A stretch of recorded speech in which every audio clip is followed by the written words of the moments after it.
Assalamualaikum, perkenalkan saya Nurisma Rani Siregar dengan NIM 2202010117. Di sini saya akan menjelaskan pemahaman saya tentang mata kuliah Etika Profesi dan Tata Kelola Korporasi selama materi mulai dari M3 sampai M6. Di sini M3 membahas tentang etika profesi dan tata kelola korporasi, yang dimana etika berkaitan dengan baik atau buruk, benar atau salah. Etika seperangkat prinsip yang dipegang oleh individu atau kelompok yang mempelajari prinsip-prinsip etika tersebut. Studi etika dapat membantu mengembangkan keterampilan penalaran etis. Adapun teori-teori etika dalam praktik akuntansi, yang pertama egoisme, yang menilai tindakan dari segi kepentingan pribadi. Yang kedua ada utilitarianisme, tindakan dianggap benar jika menghasilkan kebahagiaan terbesar bagi sebanyak mungkin orang. Yang ketiga ada Kant dan deontologi, yaitu teori etika yang menilai moralitas suatu tindakan berdasarkan kewajiban bukan konsekuensinya. Lalu yang terakhir ada etika kebajikan. Ini lebih fokus pada karakter seseorang dibanding sekedar tindakan, yang mendorong pembentukan karakter profesional seperti dapat bertanggung jawab, jujur, dan adil. Adapun tantangan dalam menerapkan etika profesi akuntan, yang dimana itu dilema etika, yang masalah yang muncul ketika alasan untuk bertindak dengan cara tertentu diimbangi dengan alasan untuk tidak bertindak seperti itu. Lalu di sini adapun kasus Enron, yang dimana Enron adalah perusahaan energi besar di AS yang mendirikan entitas khusus atau special purpose entities untuk menyembunyikan hutang dan memperindah laporan keuangannya. Di sini pelanggaran etika yang dilakukan yaitu laporan keuangan dimanipulasi untuk menciptakan ilusi keuangan. Informasi keuangan yang disampaikan tidak akurat ke publik dan tidak mengikuti standar akuntansi yang berlaku.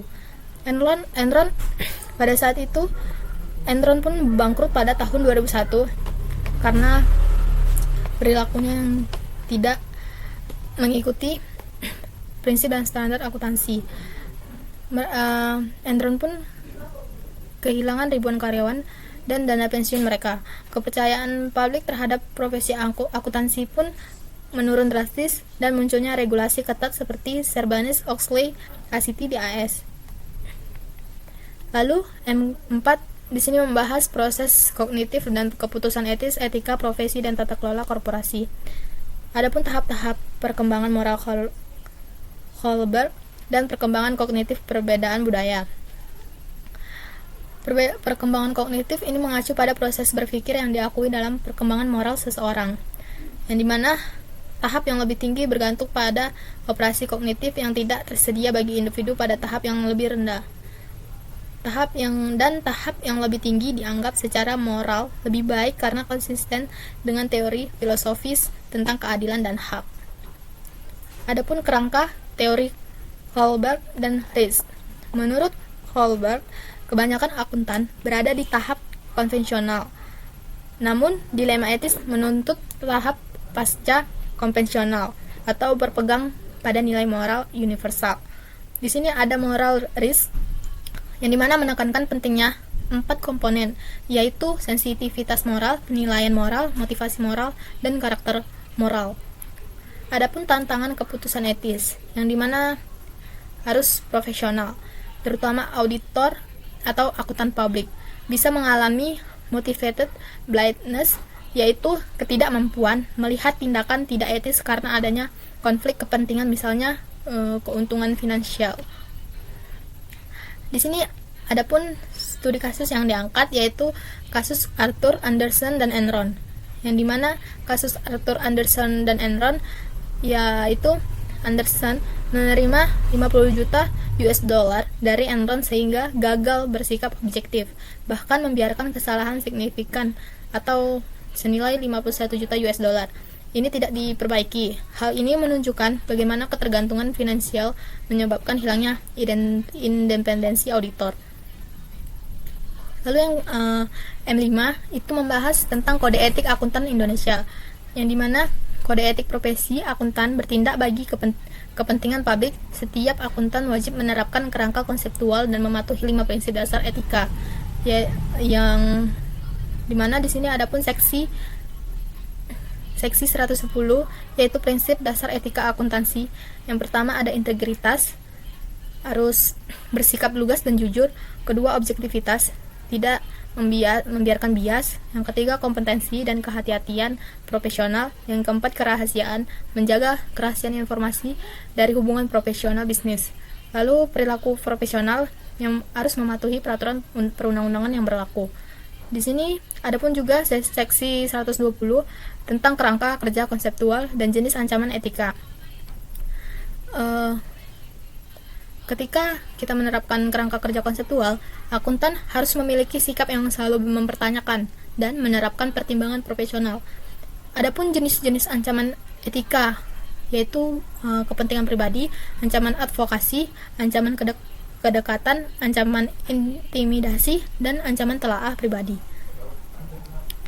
Adapun tantangan dalam penerapan etika profesi, yang dimana seorang akuntan menghadapi tantangan nyata dalam menjaga etika di dunia kerja, yaitu mungkin tidak heran lagi di dunia kerja pasti ada tekanan dari atasan atau pemilik bisnis untuk mencoba memanipulasi laporan keuangan untuk melihat untuk agar laporan keuangan itu dilihat secara baik.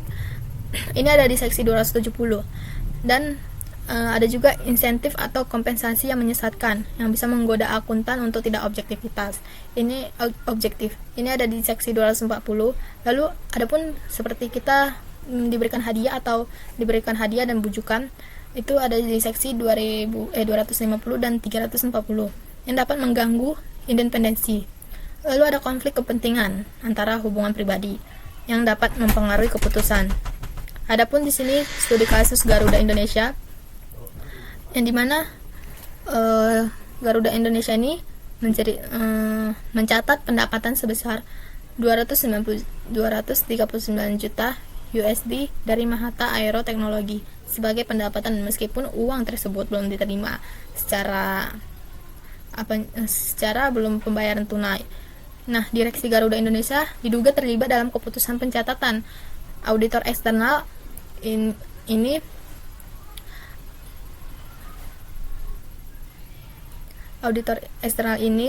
atau KAP Tanubrata, Sutanto, Fahmi Bambang, dan rekan Indonesia memberikan opini wajar tanpa modifikasi atas laporan keuangan yang bermasalah. Kasus ini kita menjelaskan ini menunjukkan pelanggaran terhadap prinsip integritas, objektivitas, kompetensi, dan perilaku profesional. Ini juga menyoroti pentingnya independensi auditor dalam menghadapi tekanan dari klien dan manajemen. Yang terakhir ini ada M6, yang dimana membahas tentang etika dalam pelaporan keuangan dan audit. Adapun kepentingan publik dalam akuntansi dapat dipengaruhi oleh kegiatan komersial CPA, karena CPA memiliki tanggung jawab profesional yang melampaui kepentingan klien semata. Kegiatan seperti contohnya pemberian jasa konsultan manajemen. Lalu adapun tantangan etika independensi dan konflik kepentingan. Auditor yang juga memberikan layanan konsultasi kepada klien audit berisiko kehilangan independensinya, karena hubungan yang terlalu dekat atau ketergantungan pada klien dapat mengganggu sikap kritis auditor dan konflik kepentingan yang kegiatannya komersial CPA. Adapun aturan perilaku dan penyelesaian konflik etika, yang dimana kode etik profesi seperti yang dikeluarkan oleh AICPA memberikan panduan perilaku etis dalam berbagai situasi. Adapun di sini 3 prinsip utama dalam kode etik profesi, yaitu integritas, objektivitas, dan independensi. Baik, itu saja yang bisa dapat saya sampaikan. Mohon maaf jika ada salah kata atau penyampaian. Terima kasih.